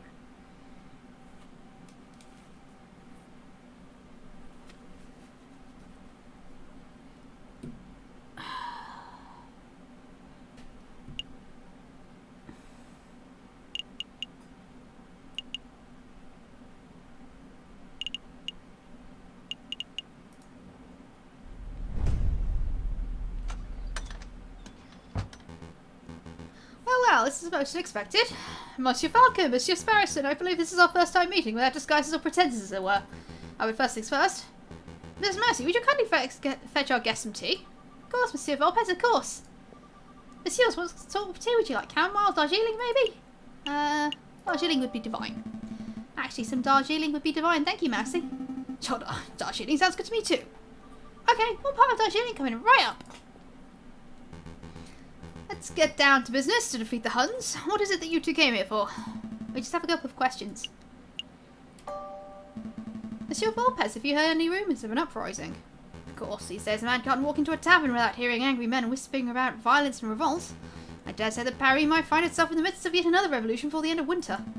What can you tell us about the dissenters specifically? Do you know where they're meeting? I'm afraid I only know what you can read in the papers, monsieur. I know anti-government protesters were meeting out in the open until the government clamped down on large public banquets. But the banquet's gone. Who knows where the dissenters went? I see. Perhaps I can assist you with something else. Have you ever heard of a person called the Croque Monsieur? No, we're not talking about the sandwich, unfortunately. The Croque Monsieur? Are you referring to the black market salesman, the man who claims to be able to procure anything, no matter how illegal? Yes, that sounds exactly like the person we're looking for. Do you know him? Me personally? No, monsieur. I know of his vile reputation. I see. Then do you have any idea how we can find him? Meeting the Croque Monsieur face to face is not easy. The man doesn't make himself known to just anybody, after all. I know. I shall do a little investigative work of my own. Come back in 3 days and I'll tell you where and when you can find the Croque Monsieur. That's an enormous help. Thank you so much, Monsieur Volpez. Of course, there is a price. A price? It's just a small fee. I mean, 30 francs. Hey, we saved your derriere over that Prince Juan business. Is there any way to show your gratitude?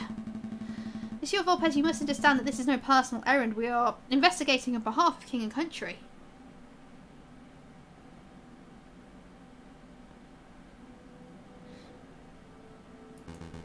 I'm sure your intentions are noble, Monsieur Falcon, but I'm running a business here. Fox has to eat. 30 francs and I guarantee I will find you the crook, Monsieur. That's my final offer, what do you say? We'll take it. Here you go, Monsieur. Very good. As I promised, return in 3 days or later and I will tell you where the crook, Monsieur, can be found. Rest assured, I will undertake the end of my bargain with care and diligence. I expect nothing less. Thank you, Monsieur Volpez. It's my pleasure. Was there anything else you wanted to ask? That's all. Have a pleasant day, Monsieur Volpez.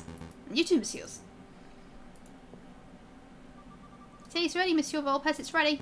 I'm afraid you're too slow, Massey. Oh, bother.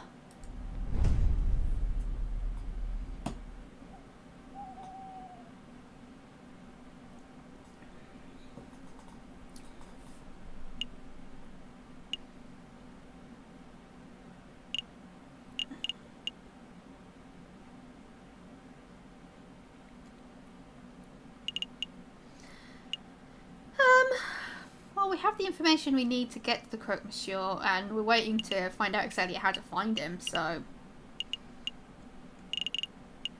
Where do you guys think we should go next? This will be the last place we go, because it's nearly 2 hours. It's like 1 3/4 hours so far, so this will be the last place we go. On account of being a little bit tired. Also, just a touch lightheaded from all the constant talking.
Well, we got the library, the Palace of Justice, the chocolate shop.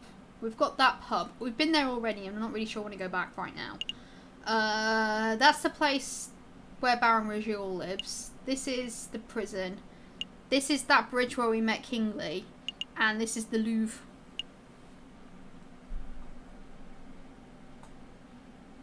Mostly we're just killing time until Renard gets back to us.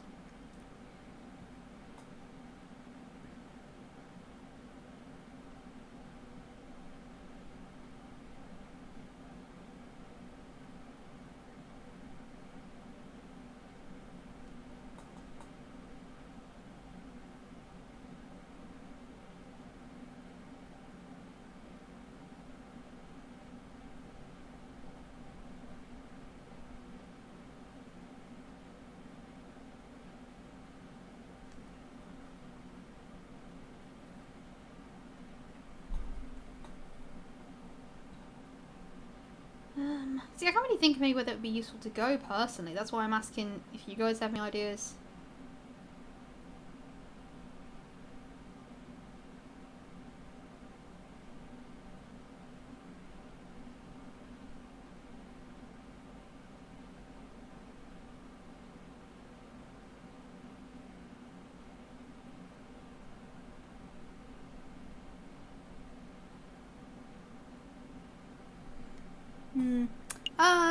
Yeah, let's go to the prison. The conciergerie. How did we come in, Falcon? We don't have clients to defend. I had a thought. If we want to find criminals, we should probably talk to the person who deals with them every day.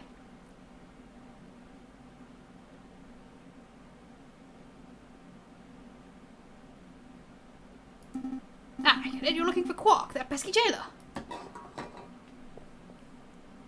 Where is he? It could be his day off. Maybe we should come back another time. Well, that was helpful. Joyeux. Joyeux is the pub. Look, can I show you? It's Wouldn't that be a funny story in English? I think.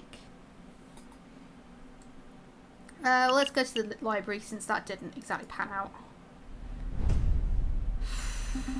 Time to hit the books, am I right? You're looking for croque monsieur recipes. I guess this would be the cooking section. We aren't here for recipes, Sparrowson. This librarian fellow seems pretty intelligent. If there's something we've overlooked, he would know. Oh, would you mind lowering your voices? You're disturbing me during my daily crossword. Oh, I should have known. It's the two harlequins. Ugh. It's good to see you too, monsieur. We have some questions. Of course you do. Fine, let's get this over with so I can get back to my puzzle. What can you tell us about an uprising? Uprising? Would you care to be more specific? A Paris uprising? You two cannot be serious. You want us to wait over a rebellion, revolution, revolt Paris ever been through? We'll be here all night. What about an uprising that hasn't happened yet? A future uprising. I read the newspapers, monsieur. Our government tries to strangle our media, but the truth shines through the gaps of censorship. Our citizens' contempt for our current leaders is blatant. A future revolt is a very real possibility. That's all I know. I see. Let's try something else. Have you ever heard of the croque monsieur? A sandwich, of course I've heard of it. No, I mean a person with that name. No, it doesn't ring any bells. I'm familiar with the Earl of Sandwich, if that's any help. Oh, well, you could become an Earl of Food now. I'm in the wrong profession. Never mind. We'll try something else. Clearly we're barking up the wrong tree. Thank you for your time anyway, monsieur. I beg you good day. Well, we've done 2 days. We might as well do a third. And then go see thingy.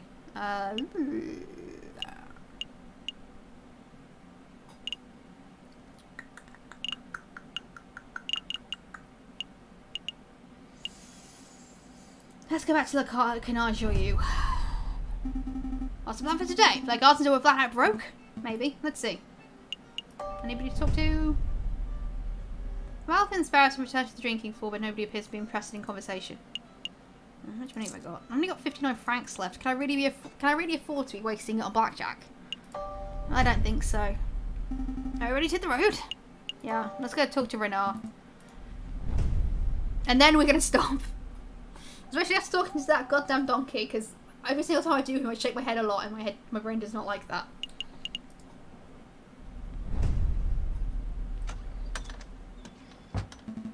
Monsieur Valpez, you've managed to get some good information I trust? There's good news and there's bad news. Hit me with the bad news first. I promise monsieur refuses to speak with anyone who doesn't know a secret password. And I'm afraid I was unable to procure that particular password. I see, that is a problem. So what's the good news? If you want to meet the croque monsieur anyway, I've learned that he lurks around the Rue de Marmosets on Friday evenings. The Rue de Marmosets? Oh, the Monkey Road by the Notre Dame. That's easy enough to get to. I apologise, I could not be of more help. It's no problem at all, monsieur. You've given us a fantastic lead. Rue de Marmosets on Friday. I'll be there. We think we know what the password is. We do? Come on, Falcon, don't be a bird brain. I shan't delay you two any longer. I'm sure you have a lot of investigative work to do. That we do. Thank you for all the help, Monsieur Volpez. Oh, we just missed him. We've got to wait a full week now. Oh, God.